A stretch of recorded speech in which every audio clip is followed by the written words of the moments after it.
Hola, ¿cómo están? Qué alegría verlos nuevamente en Historia, Libros y Banderas. Estamos en el último mes de este 2023, que como todos los años al final uno lo empieza, se vuelven intensos y después se pasan volando.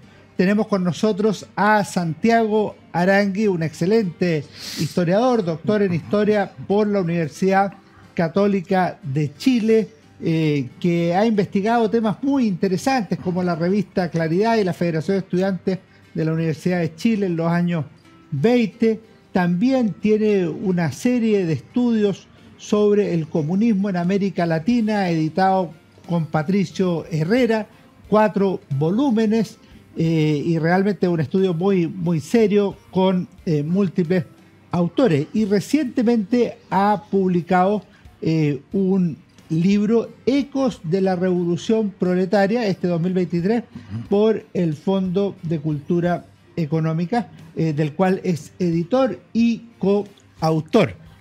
Hoy hemos invitado a Santiago a conversar sobre este libro, Chile, la Rusia de América, la Revolución Bolchevique y el mundo obrero socialista comunista chileno 1917-1927, que publicó el Centro de Estudios Bicentenario, que es una monumental investigación de más de 600 páginas. Santiago, primero, qué alegría tenerte en nuestro programa. Muchas gracias por la invitación, Alejandro, y por estar acá y conversar de libros y de historia, que es lo que nos apasiona.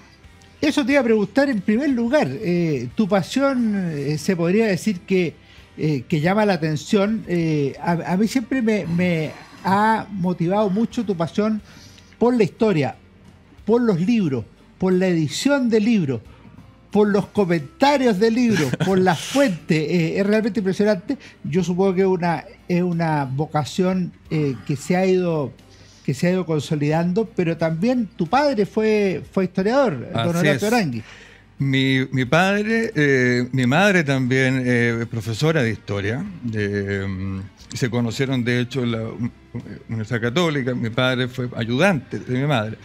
Mi madre ejerció muy poco como historiadora, pero efectivamente, mi padre me transmitió el amor, la pasión por los libros, por la historia. Él fue clave, digamos, en mi formación, el acceso a los libros, al trabajo de fuentes, qué sé yo, ¿no es cierto? Él fue una figura importantísima en mi formación, pero me dejó también márgenes de libertad. No fue un padre que me impusiera temas o que siguiera su tema de investigación, que es historia colonial. Yo seguí historia de Chile del siglo XX, esa es mi especialidad, pero sin duda él fue muy importante. ¿Cómo comenzaste a elegir los temas? Pues yo lo encuentro muy entretenido, muy interesante. Yo he leído algunos textos tuyos sobre la Fecha y revista Claridad, en revista Mapocho, por ejemplo. Este texto del comunismo, tema que has seguido investigando. ¿Cómo seleccionas tú los temas a la hora de decir voy a dedicarle 1, 2, 3 años a esto? A ver, siempre me interesó los años 20. Tenía esa inquietud por estudiar y profundizar los años 20. El texto ensayo histórico de Mario Góngora, que lo leí en su momento, digamos, fue clave. Partí por ahí. No sé por qué. Mario Góngora, que lo había leído como historiador más de la colonia, qué sé yo, ese texto me iluminó mucho, porque hacía un cruce muy interesante, ¿no es cierto?, entre la Federación de Estudiantes, la FECH, los intelectuales, y un poco metía ahí a los sectores obreros, un poco, pero fundamentalmente vinculada a los sectores estudiantiles e intelectuales. Entonces, fue clave ese texto para iniciar, digamos, y profundizar sobre los años 20. Me acuerdo también que Orestes Plat, ya en otro registro, Orestes Plat, el Santiago que se fue, que es una especie de memorias, de crónica, ¿no es cierto?, donde indaga en la parte más de bohemia, más intelectual, más literaria, más cultural en los años 20. Y así fue como desarrollé, digamos, mi especialidad por los años 20, estudiando la revista Claridad, estudiando la Fecha, en fin, ¿no es cierto? Y ahí fui desarrollando esa temática. ¿Y cómo llegamos al interés por este libro? Porque este libro tiene una particularidad.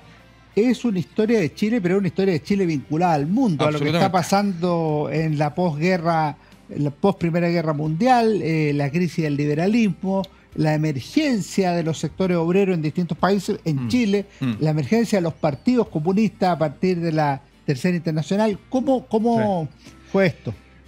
Se dio, bueno, otra de las tantas inquietudes, ¿no es cierto?, en este estudio y lectura de los años 20, siempre me interesó el comunismo soviético, el impacto de la revolución bolchevique. ¿Cómo impactó? ¿De qué manera impactó? Era una pregunta clave, digamos, que fue muy esencial en el desarrollo de la investigación, pero fue una pregunta que los historiadores marxistas, me parece a mí, no la respondieron lo suficientemente. No le hincaron el esfuerzo suficiente. Ramírez Necochea, por ejemplo, algo la estudia, pero muy a la pasada. ¿Por qué esos fueron muy oficialistas? Llobet tampoco, Segal tampoco, en fin, ¿no es cierto? Estoy mencionando los historiadores marxistas de los años 50, 60, más clásicos, efectivamente, ¿no es cierto? Y eso me inquietó, digamos, ¿por qué los historiadores clásicos, marxistas clásicos, no habían estudiado un fenómeno que había sido tan relevante para el marxismo y el comunismo internacional? Eso por una parte. Y por la otra también los historiadores de otros sectores tampoco habían estudiado este tema. Entonces me pregunté, bueno, ¿qué pasa ahí? ¿Por qué no había sido un tema estudiado? ¿No es cierto? Así que fue como una necesidad, digamos, un impulso muy importante, y me dediqué a estudiar esto. Y una manera de hacerlo era a través de la prensa obrera. La prensa obrera. Esto fue parte de tu estudio de doctorado, ¿no? Efectivamente, fue parte del doctorado, efectivamente, ¿no es cierto? Ahí se inició este tema, y me propuse hacer un estudio historiográfico, ¿no es cierto?, sobre el impacto de este fenómeno a través de la prensa, ¿sí? Una prensa muchas veces mencionada, citada, pero tampoco no había mucho donde empezar, porque efectivamente la historiografía, si bien la mencionaba que la prensa obrera entre 1900 y 1930, ¿no es cierto?, había sido importante, ningún historiador, ¿no es cierto?, quizás muy pocos habían profundizado en este tema. Entonces lo que hice fue entrar de lleno en prensa obrera, que es una cantera de información impresionante, ¿no es cierto? Estuve años dedicado a eso, ¿no es cierto? Y me di cuenta de algo, ¿no es cierto?, que tenía la intuición de que efectivamente este proceso histórico, ¿no es cierto?, el comunismo soviético fue clave, fue la columna vertebral, llamémoslo así, ¿no es cierto?, de los debates, las discusiones en la prensa obrera. Esta es una prensa que cruza todo Chile. Bueno, pero nosotros tenemos la idea de que estaba asentada en Tarapacá, pero después está presente en... Efectivamente. Una de las cosas que tuve que hacer, ¿no es cierto?, es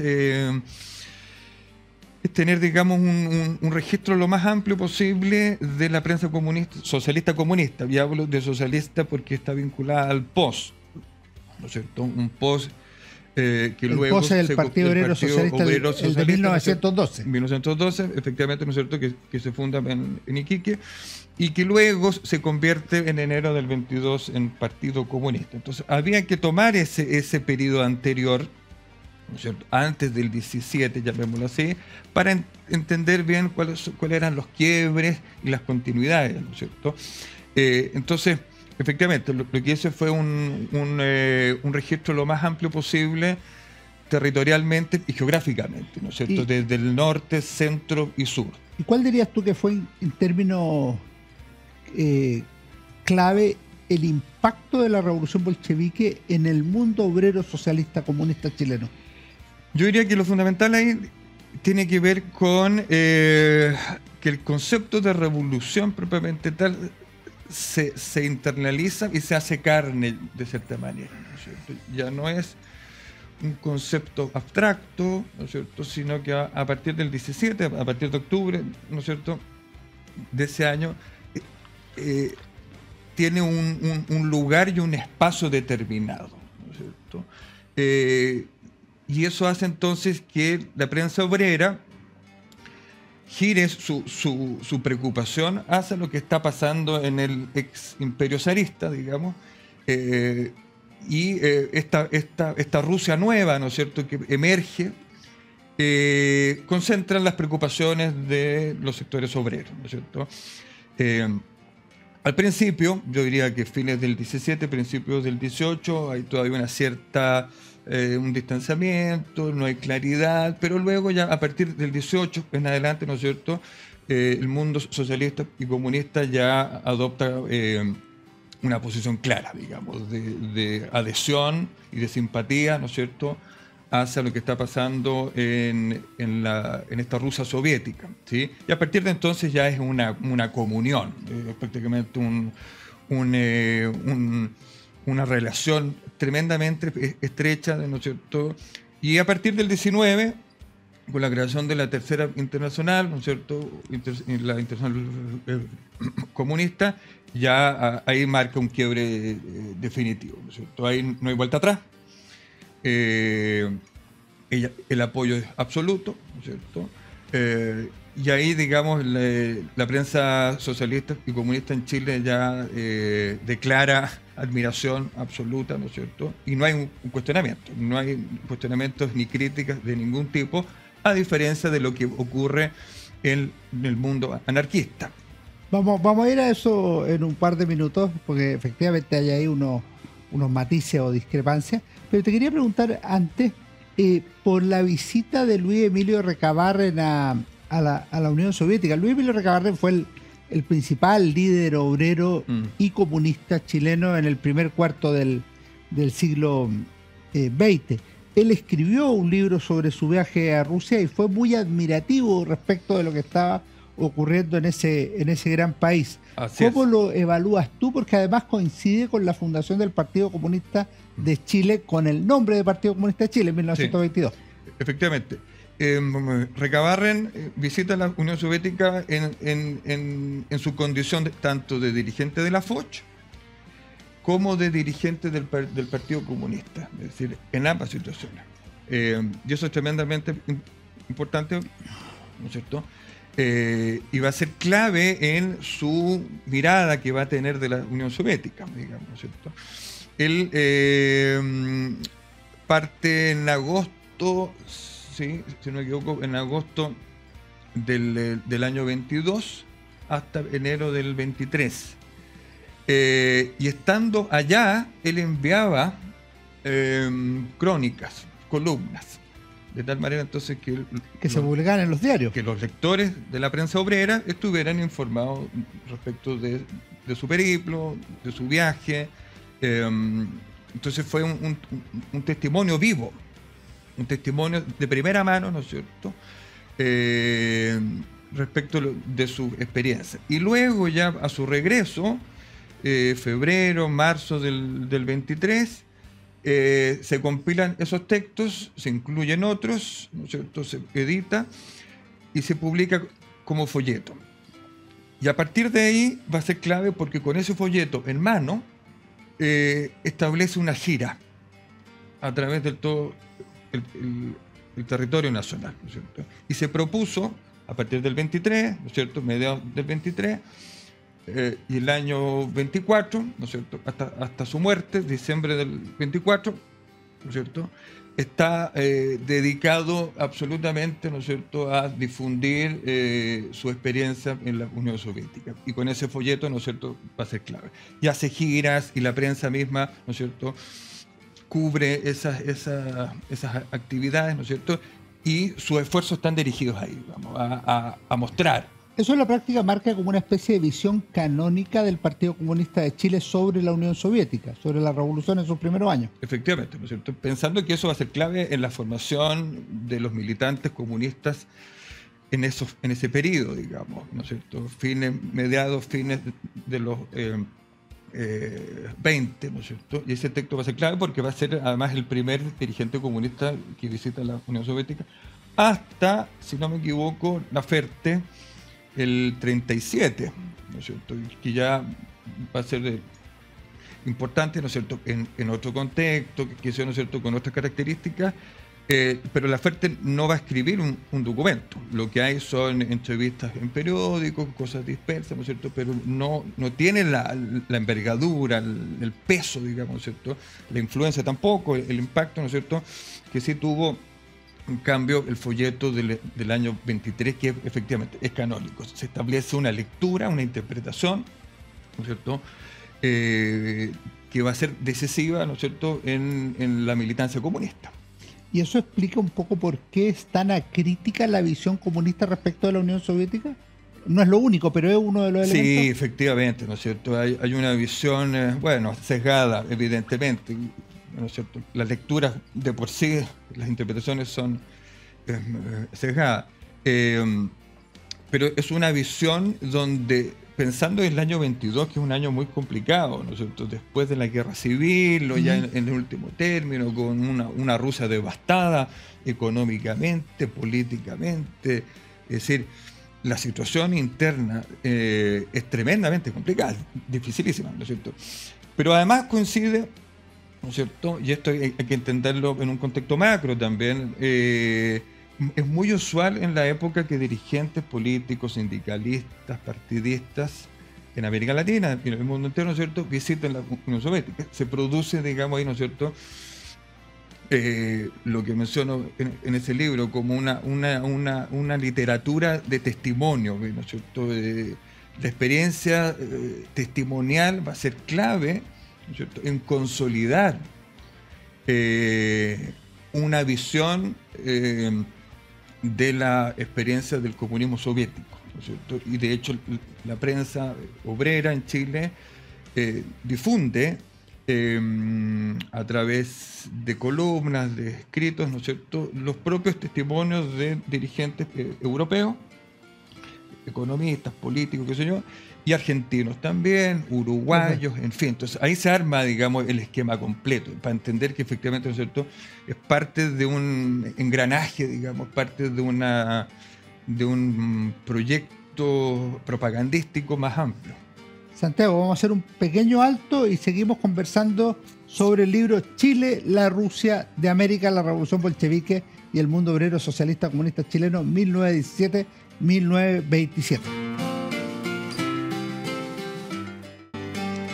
En nuestra obra Historia de Chile 1960-2010 de la Universidad San Sebastián encontrarás un análisis sobre la crisis y ruptura de la democracia chilena antes de 1973, la creación de un nuevo orden institucional y la democratización y desarrollo del país en las últimas décadas. Conoce más en uss.cl.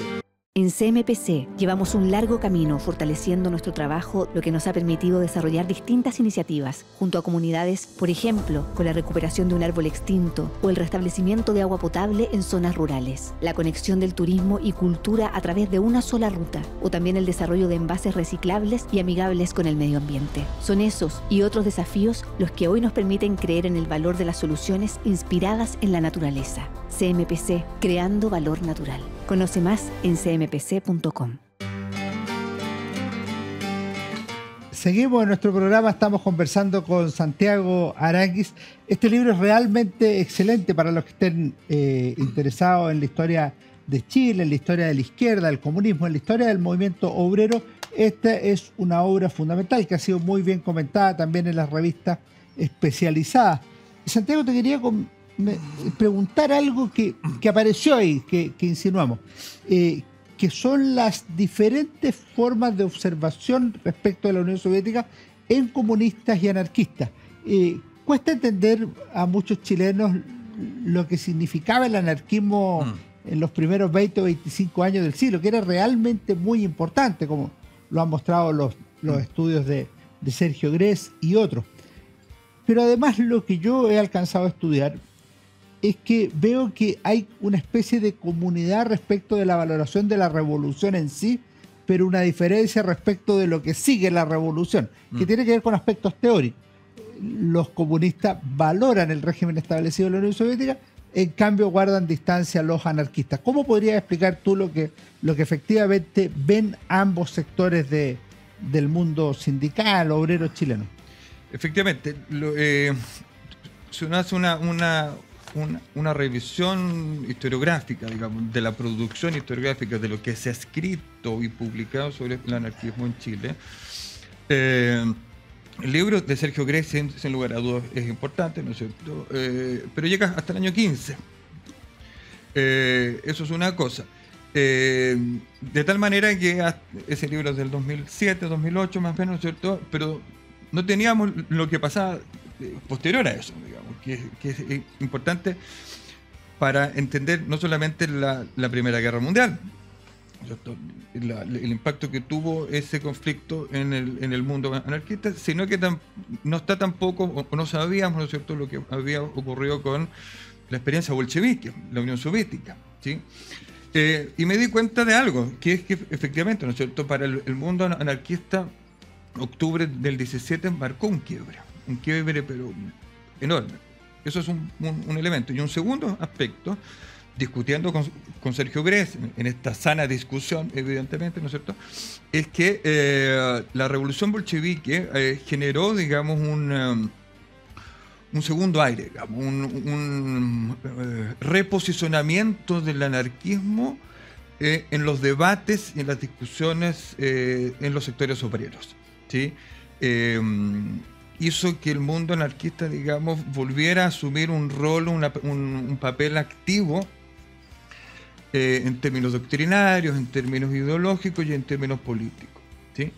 Entonces había que hacerse cargo de ese tema, digamos, y eso lo incorporé en la tesis doctoral. No está incorporado en este libro, pero sí en la tesis, donde se incluye efectivamente la perspectiva de los anarquistas respecto del comunismo soviético, ¿no es cierto?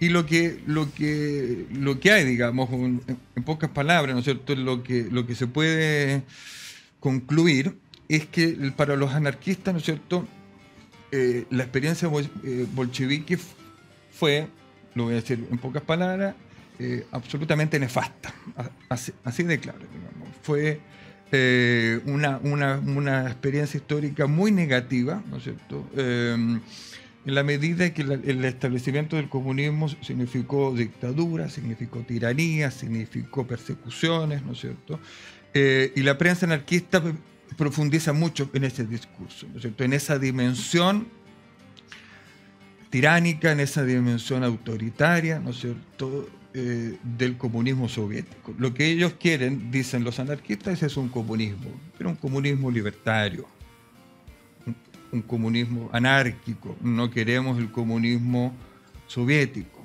entendido como comunismo autoritario, ¿sí? Entonces, la prensa anarquista, ¿no es cierto?, es muy interesante, ¿no es cierto?, porque permite algo que no se había estudiado, que es, para entender a los comunistas hay que incorporar cuál fue la perspectiva del mundo anarquista y viceversa, porque faltaba ahí ese interlocutor, ¿no es cierto?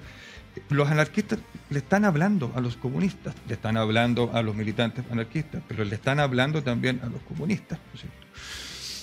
Y en esa interpelación, los comunistas, si bien se hacen cargo de esos cuestionamientos, no profundizan. Es decir, si uno revisa la prensa comunista, las menciones que hacen los anarquistas es muy menor en relación a el interés que sí le asignan los anarquistas a los comunistas. Entonces, en definitiva, ¿no es cierto?, los anarquistas están sumamente, digamos, preocupados por mostrar, porque eso es lo que hacen, mostrar una cara distinta de la Unión Soviética. Están mostrando lo peor, digamos. Están mostrando las hambrunas, las persecuciones, las matanzas, que eso, ¿no es cierto? Entonces, es una historia de la revolución bolchevique contada desde el mundo anarquista. Y esa historia se confronta con la otra historia, que es la historia contada por los comunistas. Ahora, Santiago, en eso que tú nombras en el plano práctico, en los efectos de la revolución bolchevique, eso tiene su base también en aspectos teóricos, porque había una discusión de fondo sobre qué debía ser el Estado. Cuando Lenin escribe El Estado y la Revolución en 1917-1918, él dice que el Estado subsiste mientras haya contradicciones de clase y es un instrumento al servicio de la clase dominante. Los anarquistas quieren destruir el Estado cualquiera sea este Estado, mientras los comunistas sustituyen el Estado burgués por el Estado proletario. Efectivamente, lo que hay ahí son discusiones doctrinarias, ideológicas, ¿no es cierto?, muy interesantes, que tienen que ver con el concepto de Estado, ¿no es cierto? Los anarquistas dicen, bueno, hay que hacer una revolución, pero esa revolución implica una disolución, ¿no es cierto?, del Estado, ¿no es cierto?, como principio básico. Es una revolución, llamémoslo así, social. Ese es el concepto que utilizan los anarquistas, ¿no es cierto?, versus la política, que es el concepto de revolución que utilizan los comunistas. O sea, hay una diferencia importante ahí, ¿no es cierto? Pero también respecto de la dictadura. El concepto de dictadura yo diría que está también en el centro de las discusiones entre los anarquistas y los comunistas. El 19 en la Tercera Internacional, los comunistas reivindican la tesis de la dictadura del proletariado. Absolutamente. Sí, efectivamente, ¿no es cierto? Y los anarquistas lo que dicen, no, ahí hay un error de base, digamos, un error conceptual, teórico y en la práctica, ¿no es cierto? Nosotros no aceptamos ningún tipo de dictadura. Llámese dictadura fascista, llámese dictadura soviética, llámese lo que sea, ¿no es cierto? Entonces, finalmente, los cimientos, digamos, sobre los cuales se construyó la crítica anarquista en contra de los comunistas, se sustentaban finalmente, ¿no es cierto?, en elementos doctrinarios, ideológicos importantísimos, que finalmente hizo que entre los anarquistas y los comunistas se produjo un quiebre. ¿No es cierto? Un quiebre que es permanente. Que es permanente. Y digamos, sin vuelta atrás, digamos. A partir de entonces, anarquistas y comunistas ya no se entendieron. No se pudieron entender. Bueno, después vino la dictadura, Ibáñez del Campo, ¿no es cierto? Y ya para los años 30, el anarquismo o anarcosindicalismo ya está en un pie bastante más débil, ¿no es cierto? Sin embargo, es un tema que ahora estoy recién empezando a investigar, que es el anarquismo de allá de los años 30, años 40. Hay muy poco sobre ese tema. Sangüesa Toá, ¿no es cierto?, que tiene una tesis ya del año 90 y tanto, ¿no es cierto?, donde estudia el anarco-sindicalismo, ¿no es cierto?, pero hay muy poco sobre el anarquismo en los años 30. Y tengo la intuición, ¿no es cierto?, y ya he hecho un catastro de prensa y periódicos en general, que se publicó bastante. Entonces, lo que hay es un desafío, digamos, entrar en esas fuentes primarias, ¿no es cierto?, pero ya muy preliminarmente. Mi intuición me dice que hay por lo menos bastante material como para ir profundizando en ese tema. Vamos a esperarlo entonces.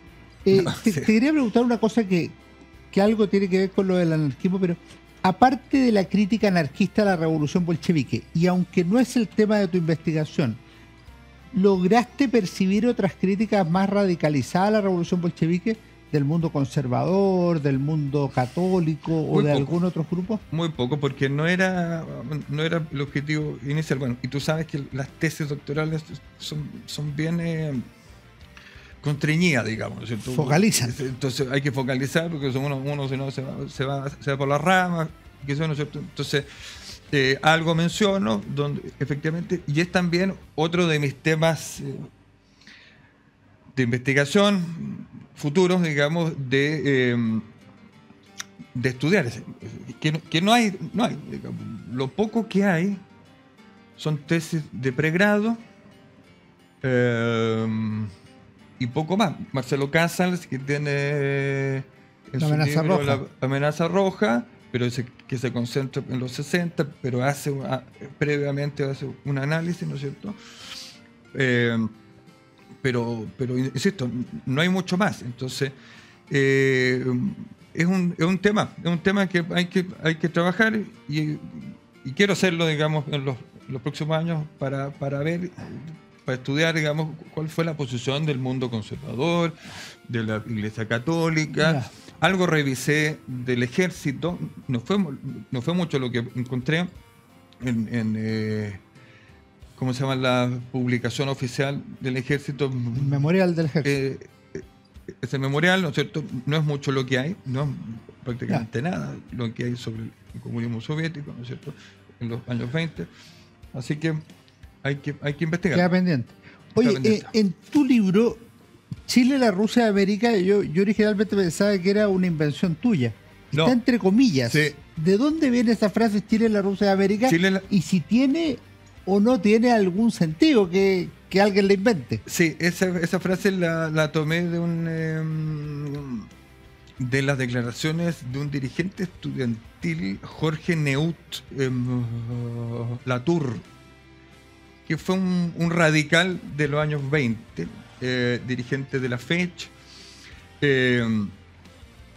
y que está en la revista Claridad, ¿no es cierto? Mencionábamos esa revista, que es clave también, que es una revista muy heterodoxa.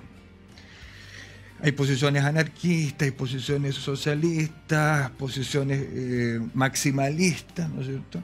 Hay de todo. Es una muy entretenida la revista. Un engendro, digamos, una publicación muy, muy entretenida. Bueno, y la saqué de ahí, digamos. Esa frase está tomada de este dirigente estudiantil. Y tiene que ver con eso, digamos. Con y esa posición es una posición voluntarista, es aspiracional, es decir, oye, vamos hacia allá. ¿Cuál es el sentido que tiene la frase? Yo creo que tiene un sentido, sí. Hay harto de voluntad ahí, digamos, pensando que las condiciones del Chile de los 20, estamos hablando que esa es una frase del año 2021, después de la elección de Alessandri Palma, ¿no es cierto? Y sabemos, y lo sabes tú, ¿no es cierto?, que Alessandri Palma en sus meses iniciales generó una aparición importante en los sectores obreros hasta febrero del año 21, donde ya prácticamente hay un distanciamiento, digamos, pero los primeros meses es de un fervor, digamos, una efervescencia importante, y los estudiantes, un sector de los estudiantes se manifiesta bastante a favor de Alessandri. Entonces, en síntesis, hay de todo un poco, creo yo, ¿no es cierto? Es decir, está la idea de que las condiciones históricas, políticas chilenas con la llegada de Alessandri iban a ser propicias para la instalación de una revolución, ¿sí? Pero bueno, sabemos que eso, digamos, esa frase estuvo muy lejos de la experiencia concreta, digamos, porque efectivamente no sucedió. Y las condiciones tampoco no eran las propicias para eso. Pero era una frase que tenía un sentido internacional, porque muchos entendieron desde la Unión Soviética, en primer lugar, que la revolución bolchevique era el inicio de la revolución mundial. Y de hecho en Europa, particularmente en Alemania, por ejemplo, pero también en Italia, se pensaba cuál iba a ser la segunda bandera que se iba a clavar de la revolución proletaria. Sí, efectivamente. Pero no sé si eso, insisto, no sé si realmente ellos creían, digamos, de que Chile tenía las condiciones para instalar un proceso revolucionario. Pero me interesa también, ¿no es cierto?, esa imagen utópica, llamémoslo así, ¿no es cierto? Es la utopía de una revolución mundial, y que Chile también era el contexto, digamos, propicio para hacerlo. Pero también interesante, ¿no es cierto?, porque ya estaba la idea en los años 20, que después en los 70, lo sabes bien tú, ¿no es cierto?, eso va a estar muy, muy, muy claro. Después de Cuba, ¿no es cierto?, la experiencia chilena era una experiencia muy atractiva, bastante llamativa, bastante interesante, ¿no es pero es la misma idea lo que dices tú con Cuba. Lo que ocurre es que las revoluciones, la revolución francesa, la bolchevique, la cubana, suelen desencadenar energía insospechada, y se supone que a la revolución sigue otra revolución o una corriente revolucionaria que se va a expandir por muchos lugares. Bueno, ahora que lo pienso, ¿no es cierto? Si uno analiza los sectores obreros, por una parte, y el mundo estudiantil, lo que hay más bien ahí es una confrontación de ideas. Es decir, hay una complementación de ideas, pero también hay matices ahí, ¿no es cierto? Hay matices. El mundo estudiantil lo que buscaba, ¿no es cierto?, era más bien una reforma. Una reforma. Un cambio de régimen, pero el concepto de revolución, yo diría que está mucho más internalizado, más incorporado en los sectores obreros, propiamente tal. No en el mundo estudiantil, intelectual, vinculado a la Federación de Estudiantes. Estoy pensando por los autores que se publicaban, las traducciones, Anatole France, Barbusse, ¿no es cierto?, que son autores más bien en una línea reformista, idealista, utópica, ¿no es cierto?, pero no son marxistas propiamente tal. No son marxistas propiamente tal, ¿no es cierto? Pero sí es interesante, digamos, porque se complementan ambas visiones. Estamos conversando con Santiago Arangui sobre su fascinante libro Chile, la Rusia de América. Vamos a hacer nuestro último alto y volvemos de inmediato a nuestra conversación en el bloque final de este programa. En nuestra obra Historia de Chile 1960-2010 de la Universidad San Sebastián encontrarás un análisis sobre la crisis y ruptura de la democracia chilena antes de 1973, la creación de un nuevo orden institucional y la democratización y desarrollo del país en las últimas décadas. Conoce más en uss.cl. En CMPC llevamos un largo camino fortaleciendo nuestro trabajo, lo que nos ha permitido desarrollar distintas iniciativas junto a comunidades, por ejemplo, con la recuperación de un árbol extinto o el restablecimiento de agua potable en zonas rurales, la conexión del turismo y cultura a través de una sola ruta, o también el desarrollo de envases reciclables y amigables con el medio ambiente. Son esos y otros desafíos los que hoy nos permiten creer en el valor de las soluciones inspiradas en la naturaleza. CMPC, creando valor natural. Conoce más en cmpc.com. Vamos a nuestro último bloque con Santiago Arangui. Estamos conversando sobre su libro Chile y la Rusia de América, publicado por el Centro de Estudios Bicentenario. Santiago, cuando uno revisa las revistas del Partido Comunista, la revista Principios, por ejemplo, suele aparecer en portada Lenin, Stalin, y por supuesto no aparece Trotsky, defenestrado ahí por el régimen soviético. ¿Cuál es la visión sobre los grandes líderes de la revolución bolchevique en estos 10 años que tú estudias, 1917-1927? Es un periodo interesante porque es el germen de lo que hay estudio, digamos, un apartado, el culto a la personalidad, ¿no es cierto? Lenin, sin duda, es la figura central, es el genio. Es el genio absoluto, ¿no es cierto? El artífice, el constructor del comunismo soviético, digamos. Ahí está puesto el acento, digamos. La prensa obrera publica fotografías de Lenin, textos de Lenin, alusiones permanentes, es decir, hay una construcción de una imagen muy positiva de esta figura. Y en segundo lugar, Trotsky aparece también. Pensemos que fue el fundador del Ejército Rojo, ¿no es cierto?, y que tuvo un papel clave en los años iniciales de los 20. Y de hecho en el libro ahí se publican unas 3 imágenes de Trotsky, ¿no es cierto? Pero también están los otros dirigentes políticos, Zinoviev, Kamenev, Lunacharsky, por ejemplo, que fue ministro de Instrucción, ministro de Educación, fue una figura clave. Entonces, intentan cubrir lo más posible para dar cuenta al lector chileno, al obrero chileno, que efectivamente, ¿no es cierto?, están estas figuras, ¿no es cierto?, señeras, pero también hay otros dirigentes que también están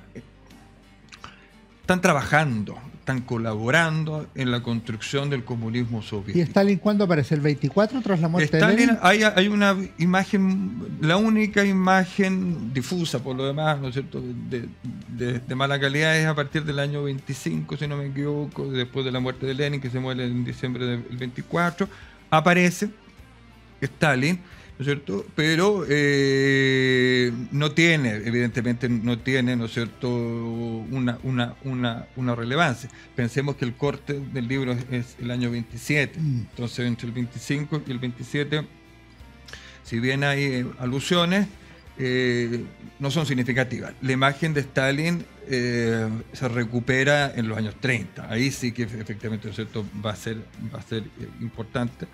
En Principio, en la revista Principio, eso quiero decir. Y en la revista Principio, ¿no es cierto?, hasta su muerte, el 53, va a ser quizás la gran figura, ¿no es cierto?, para el comunismo soviético, el comunismo chileno. El comunismo chileno. Y en lo que tú ves, pues, este es el objeto de estudio tuyo, que es la prensa obrera. La prensa obrera fue el gran medio de divulgación de la revolución bolchevique en Chile. ¿Qué otros medios hubo? No, sin duda, yo diría que la prensa es clave. La prensa, pensemos en este ciclo de oro, digamos. Hay un ciclo muy potente, que ya lo mencioné, ¿no es cierto?, que es entre 1900 y 1930. Es decir, centenares de periódicos, centenares, una cuestión que uno no puede abarcarlo todo, ¿no es cierto?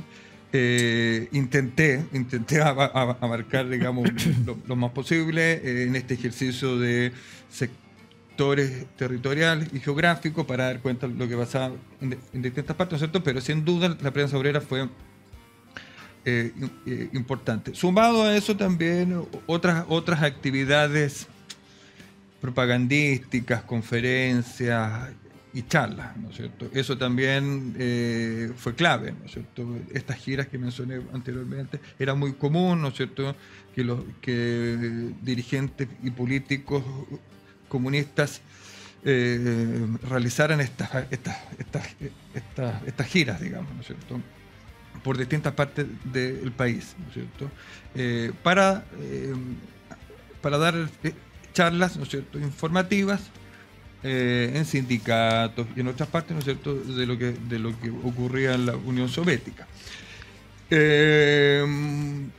Y folletos, muy pocos folletos. La folletería, hay algo. Y de hecho voy a contar algo interesante. Ya estaba cerrando ese libro. Bueno, había hecho la tesis, estaba cerrando el libro. Y dije, bueno, acá faltan imágenes. Y encontré un folleto que es complementario al folleto de Recabarren, que es del año 24, efectivamente, que lo publicó la Federación Obrera, que es uno de los pocos folletos alusivos directamente a la Unión Soviética. Y eso fue clave porque no lo conocía uno, ¿no es cierto? Y entendí además que efectivamente, junto con el testimonio, la Foch había publicado además, ¿no es cierto?, un folleto con imágenes, ¿no es cierto?, que era clave para que el lector supiera, ¿no es cierto?, y asimilara de mejor manera, ¿no? Y los no lectores, pues, los iletrados que podían ver e imaginarse las cosas. Exacto, ¿no es cierto? Y esos dos textos, digamos, fueron clave. Y un par de traducciones más, ya que Sadoul fue un escritor, un político militar francés muy divulgado en la prensa chilena, ¿no es cierto? Pero no hay mucho más. Entonces el esfuerzo estaba sin duda en la prensa obrera, que es la clave. Santiago, te quiero llevar a otros temas, pero antes te quería preguntar qué impacto tuvo la muerte de Luis Emilio Recabarren, el suicidio de Luis Emilio Recabarren, que ocurre en el transcurso de tu libro, sí, en el periodo que abarca tu libro. Sí. Bueno, el impacto fue importante, digamos, sin lugar a dudas. Él fue el dirigente más relevante del periodo, pensando en lo que habíamos conversado anteriormente, que visitó la Unión Soviética, mandó sus textos, publicó un folleto era un educador. A mí me gusta verlo por esa parte, no como dirigente político. Y de hecho, como dirigente político él se mantuvo, digamos, si bien era importante, no tuvo, digamos, o yo prefiero, digamos, posicionarlo en otro lugar. Yo prefiero, en cambio, destacar su labor concientizadora, su labor pedagógica, ¿no es cierto? Él incluso se autodefinía como un educador, más que un político, ¿no es cierto? Y en esa condición educó y formó, instruyó y concientizó a través de la prensa, a través de folletos, a través de charlas y qué sé yo. Eso fue clave. Digamos. Perfecto. Ahí está la clave, yo creo, de por qué fue tan importante, porque no era un dirigente político. Si hubiese sido solamente... Era mucho más que eso. Era muy, muy acotado. Fue un educador en todo su amplio sentido, digamos, y eso le permitió tener un conocimiento absoluto, digo, y cabal sobre la situación de los sectores obreros en todo el país, digamos, porque lo conoció, lo visitó, hizo giras, hizo charlas y qué sé yo, ¿no es cierto? Estaban todas. Estaban todas. Era un gran editor, además del tipógrafo, editor, fundó periódicos, qué sé yo, hizo una labor pero extraordinaria en ese sentido. ¿Te puedo sacar un momento de esto? Nos queda poco, pero te quería preguntar brevemente por estos 4 tomos de la historia del comunismo, los 2 últimos aparecidos precisamente en este diciembre de 2023, y los ecos de la revolución proletaria, que yo creo que son obras colectivas, muy desafiantes, pero muy valiosas y que tienen una dimensión iberoamericana, no solo chilena. Así es. A mí me gusta trabajar esos libros colectivos, ¿no es cierto? Yo siempre insisto, los trabajos de investigación hay que canalizarlos a través de artículos y obras personales, individuales de cada uno, pero en paralelo a mí me gusta trabajar colectivamente, ¿no es cierto? ¿Por qué? Porque efectivamente uno se nutre, establece redes, establece contactos, hay que leer a otros autores, en fin.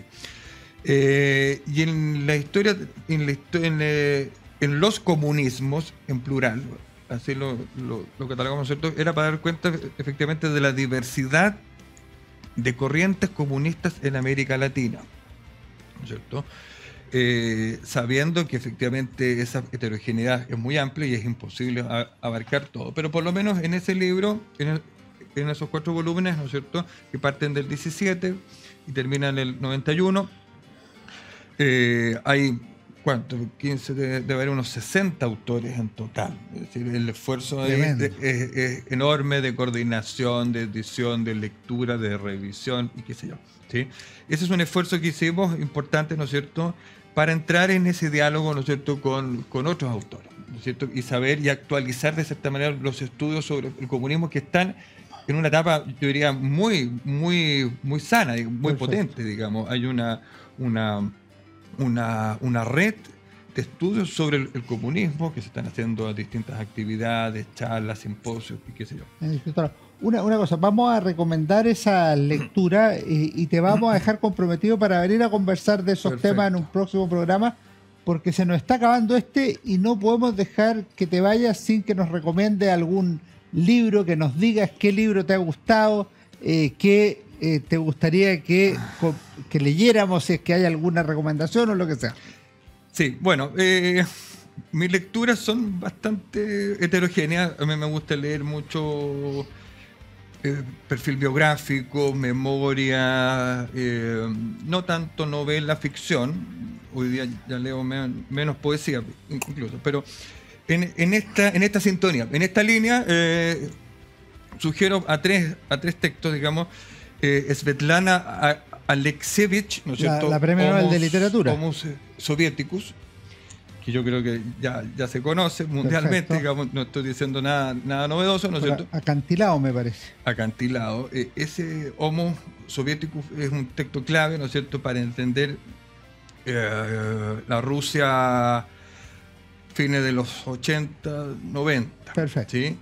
El otro es Terror y Utopía. Qué gran libro, Schlegel. Schlegel, de Karl Schlegel, un historiador alemán. Moscú 1937. Moscú 1937. Un librazo. Ese es el Ahora, terrible, hay que leerlo con... No, hay que leerlo, hay que estar de estómago y de cabeza muy bien, porque es un libro que muestra en todo su magnitud, digamos, el terror estalinista, ¿sí? Y el último texto, que es muy interesante, que es una historia que a mí me gusta, Orlando Figes, ya a esta altura es un clásico, digamos. Que ha estado en Chile. Ha estado en Chile una o dos veces, efectivamente. Los que susurran. Ya. ¿No es cierto? Ese libro... van a tener que tener tiempo, porque los 3 libros son gruesos, pero muy buenos libros. Voluminosos, son libros pesados, son libros densos, pero son libros que están construidos a partir de un trabajo de investigación muy importante. Qué bueno. Santiago, te queremos dar las gracias por habernos acompañado en este programa Historia, Libros y Banderas. Se nos acaba el 2023, te deseamos un gran año 2024 y que nos sigas sorprendiendo con publicaciones, con investigaciones y sobre todo con tu pasión por la historia. Muchas gracias por la invitación. Así es, ¿no es cierto? Las ganas están y en eso estoy, digamos, siguiendo, investigando y publicando. En la Universidad de San Sebastián. Así es. Ustedes no se vayan, ya viene mi recomendación de libro como cada semana en Historia, Libros y Banderas. Hola, ¿cómo están? Soy Alejandro San Francisco. Y en esta ocasión, en Historia, Libros y Banderas, queremos recomendar un libro extraordinario, Revolución, una historia intelectual, de Enzo Traverso, un gran historiador, a su vez un gran intelectual, que hace un trabajo que es muy ilustrativo sobre un tema central en la historia del mundo desde la Revolución Francesa hasta hoy, la Revolución. Y lo analiza desde el punto de vista de la historia conceptual, de los intelectuales relacionados con el concepto de revolución, de la historia del comunismo y de otros temas que son valiosos para entender lo que ha sido este fenómeno de la transformación histórica, la aceleración del tiempo y los grandes cambios que se han producido en el mundo en estos siglos. Enzo Traverso es uno de los principales investigadores sobre el tema de la revolución en el siglo XX, pero además es de los que más ha pensado este tema tan relevante, no solo durante la vigencia del comunismo, sino también tras su derrota en el final de la Guerra Fría. Enzo Traverso, Revolución, una historia intelectual del Fondo de Cultura Económica. Nos vemos en nuestro próximo Historia, Libros y Banderas.